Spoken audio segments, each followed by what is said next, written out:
په جوراب باندې مسح کول، او دا ډېره اهمه مسله ده. موضوع باندې مسح کول دا خو اتفاقي مسله ده او غیر نظم چې څنګه به یو څنګه بنې موضوع خبر ده ټول مني.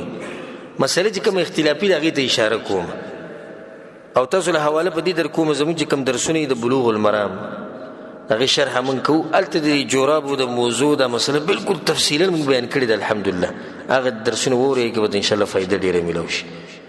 په جورابو باندې مسح کېږي او که نه کېږي، زه درته یو څو دلیلونه ښیم، یو څو دا برته په تادی کې ما رجمه کړي چې بس تاسو ته وښیم. او که په دې باندې یو سړی قرآن او حدیث سره شوق او دا وایي چې زه قرآن او حدیث منمه، په دې به زړه مطمئن کېږي انشاءالله. اولنی حدیث واوره، ثوبان رضی الله عنه حدیث ته وی بعث النبي صلی الله علیه وسلم سریه، رسول صلی الله علیه وسلم یو فوجي دسته ولېږله یو جنگ دپاره، فاصابهم البرد، په باندې سمه یخني راله، سخت یخني به په لاره کې راله. فلما قدموا على النبي صلی الله علیه وسلم شکوا الیه ما اصابهم من البرد، کله چې رالو یا رسول الله سمه یخني وه موږ ته، سم ګران لکه دا سفر ډېر ګران موږ ته پرېوت. فامرهم ان يمسحوا على العصائب والتساخين، نو رسول صلی الله علیه وسلم په عصایبو باندې مسح کوي او په تساخین باندې مسح کوي. عصایب خو معلوم دي پټکی، یعنی په پټکو باندې مسح کوي. والتساخین، او تساخین هر هغه شي ته ویل کېږي چې خپه پې ګرمي، هر هغه شي ته ویل کېږي چې خپه پې څه کېږي ګرمي. اوس صرف دې ځای کې دا ویل چې خپه په موضوع باندې ګرمېږي، دا به ډېر ظلم نه وي؟ ولې دا خپه زه خو وایم چې د موضوع نه په دې وړۍ نه چې کومې جورابې جوړې شي په دې ډېره ښه ګرمېږي، په دې کې چې کومې پیړې جورابې راځي قیمتي غونډې کې په هغې د خپه ډېر ښه ګرمېږي. نه د دې حدیث نه د تساخین ټکي نه د جورابې ویسته دې لپاره یو دلیل پکار، یو دلیل پې نشته. او دا حدیث امام احمد او امام ابو داود دوی راوړی ښه صحیح سند والا حدیثونه، دا کوم حدیثونه چې زه یم دا انشاءالله بلکل صحیح سند والا حدیثونه. دویم دلیل والا امام ابو داود، امام ترمذی، امام ابن ماجه راوړی. مغیره بن شعبه رضی توضا النبي صلی الله علیه وسلم، رسول صلی الله علیه وسلم اودس کو چاردامي کو ومسح على الجوربين، او په جوراب باندې مسح وکړه. د دې تفصیل ته ضرورت شته چې جوراب څه ته وایي څه ته نه وایي.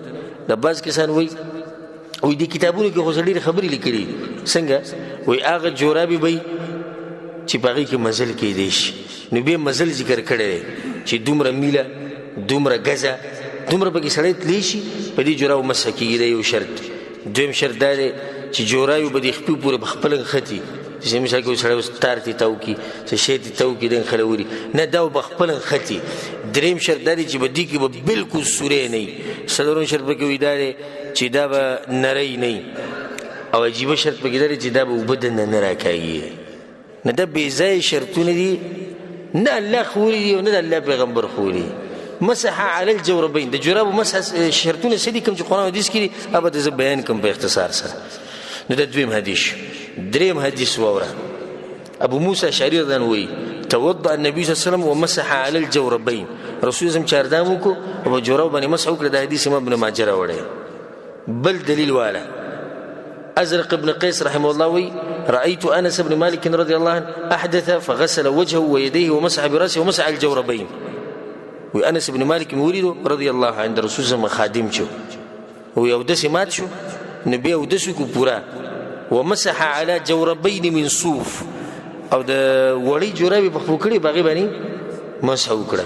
وی ما ورته چې تمسح علیهما، ته په دې باندې ولې مسح کیس؟ وی ما ته وی چې انهما خفان دغه موزي دي ولکنهما من صوف، خو دا د وړۍ نه جوړې شوي، په دې کې موزي کې څه فرق نشته. یو شی خو د وړۍ نه وي، هغه د چمړې نه وي. او دا حدیث چې دی امام دولابي رحمه الله په الکونه کې راوړی. د هغې نه بعد پنځم دلیل ووایه، عبدالله بن عمر رضی الله عنهما وایي المسح على الجوربين كالمسح على الخفين، په جوراب باندې مسح کول داسې دي لکه موضوع باندې چې مسح کول. امام عبدالرزاق، امام ابن ابي شیبه دا حدیث راوړی. شپږم دلیل یې واوره، او دا شپږ به پوره وي، دا شپږم ډېر زورور دی. شپږم دلیل دا واوره، د کومو صحابونه چې په جوراب باندې مسح ثابته ده، هغوی حدیثونه نقل کړي. علي بن ابي طالب رضی الله عنه أبو مسعود، براء بن عازب، أنس بن مالك، أبو أمامة، سهل بن سعد، عمرو بن حارث، عمر بن الخطاب، عبد الله بن عباس، عبد الله بن عمر، سعد بن أبي وقاص، ابن ياسر، بلال ابن أبي أوفى، مغيرة، أبو موسى الأشعري رضي الله عنهم أجمعين. دې روایتونه امام ابن ابي شيبه، سنن ابي داود، محلات امام ابن حزم پای کې دا وګورئ تفصیل ته ټول شته. دې ټول صحابه به جوړو باندې مسح کړي او چې دینه پد د انسان زړه نه مطمئن کی دا خپل کار بل دا چې د موضوع باندې د مسح ولې الله موږ ته اجازه کړې ده. موضوع خو موږ ټول منو کنه، ولې موږ ته اجازه را کړې چې سختی جوړ نه شي. نو اوس په دې جوړه چې مسح کې به د سختی نه ده، ولې موږ لیدلې نه تلار شوی نه خپل ملک کې کنه. درې جوړې جوړابي بخپو کړي، سلور جوړې جوړابي بخپو کړي، دا چې ته په دې بوډا باندې وباسي او دا چې ته په دې زنانه باندې وباسي او دا چې ته دې ماشوم باندې وباسي، ته ظلم نه کې. ښه د موضوع وسته ګران دي که د جوړابو وسته ګران دي؟ جوړابو وسته ګران دي. موضوع خو چین کوله وسې ډایرکټ ووتې نه. دا خبره کول چې صرف په موضوع کې په جوړابو نه کې دا کمزوري خبره ده. په اخر کې صرف د شرطونو سره یاد ساتئ. د قصلور شرط دي چې په قرآن او حدیث کې شتي په جوړابو باندې او د موضوع لپاره چې بدی باندې مسح کې. اولنی شرط دا دی چې د جوړابي یا د موضوع بدی د چاردام نه بد پخپو کړي. او حدیث کې دا راځي مغیر بن شعبه رضی الله رسول الله صلی الله علیه وسلم یو پیر چاردام کو نو د خپوت چې ورسول فاهویتو نو زور کوشم چې د رسول الله صلی الله علیه وسلم د جوړابي لري کوم یا د موزي رسول الله صلی دعهما پریده فإني ادخلتهما طاهرتين. ما چې کړه د موزي بخپو کول نو د خپې ما انزلي وي، یعنی او دس نو د اودس نه بعد چې جوړابي بخپو کې باغ باندې مسح کی. او چې سړی د اودس ماته جوړابي بخپو کړي به مسح کوي، مسح به کی نه کی. ځکه چې کم ټیم کې چې د جوړابي بخپو کول په هغه ټیم کې د اودس نه و. دویم شرط دا دی چې د جوړابي یا د موزي په پاکي پلیتی بنئ. اوس یو سړی دي چې جوړای په پوکړی دي چې موزي چې هغه پلیتی دي په پلیتوال لګیدل چې پلیتی دی په څنګه مسح کی. دریم شرط دا دی چې د مسح په هغه او د سمات کې کیږي چې دغه د لاسه په انسان باندې صرف چاردام لازمي او غسل بنه لازمي. کله انسان او د دې سمات شو چې بده باندې غسل لازم شو نه غسل کې په جورابو یا په موضوع باندې مسح نشتی. جوړاو باندې یا په موضوع باندې مسح د چاردام چې کله به انسان باندې لازم شي په دغه او د سمات کې. څلورم شرط چې دا غداري چې د مسح په جوړابو باندې یا په موضوع باندې دا په دې مدت کې دن نه او مدت چې د مقیم د پر سورې ورځ او شپه یو ورځ او شپه او د مسافر د پر 3 ورځې او 3 شپې. دا څو شرطونه دي چې دا په قران کې راغلي او په حدیثونو کې قران حدیث دا شرطونه ثابت هغه نه لوي کوم شرطونه کمزوري او سي دومره ده چې دا مدت به کم زینه شروع کی. دا به د فائدې لپاره ذکر کو. مدت شروع کیږي د اولنی مسحنه.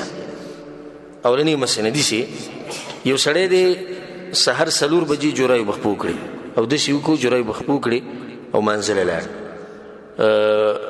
9 بجو کې دا د سمات شو په 11 بجې باندې د چاردامو کو او مسح وکړه.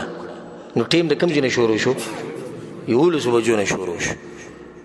دا کوم وخت جوړای بخپو کړي هغه ټیم نه شروع کی. دا د چې کوم ټیم کومات شروع دینه ټیم نه شروع کی. ټیم شروع کی د اولنی مسح نه کوم چې د سمات نه بعد وکړه. د باز مسلې اگر که دلته نور تفصیل من کولای شو ټیم را سره دومره نشتی